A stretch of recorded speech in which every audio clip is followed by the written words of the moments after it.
السلام علیکم۔ T20 world cup کا دوسرا سیمی فائنل شروع، پاکستان اور آسٹریلیا مد مقابل۔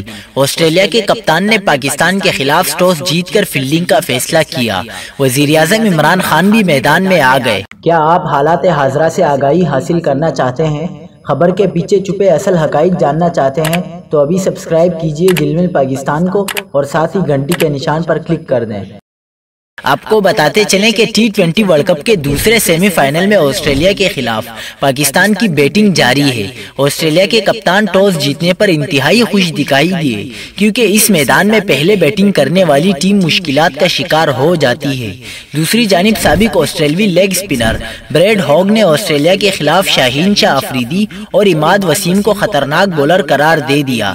بریڈ ہاگ نے کہا کہ ایرن فنچ اور ڈیوڈ وارنر کے خلاف پاکستان کے اوپننگ بولرز میرے لیے ایک بڑا درد سر ہیں۔ دوسری جانب وزیراعظم عمران خان نے پاکستان کی جیت کی صورت میں T20 ورلڈ کپ کا فائنل دیکھنے کا فیصلہ کیا ہے۔ اگر پاکستان آج آسٹریلیا کے خلاف سیمی فائنل میں فتح حاصل کر لیتا ہے تو وزیراعظم عمران خان ایونٹ کا فائنل میچ دیکھنے اور کھلاڑیوں کی حوصلہ افزائی کے لیے دبئی جائیں گے۔ وزیراعظم عمران خان کے ساتھ وفاقی وزیر فواد چودھری بھی ہوں گے۔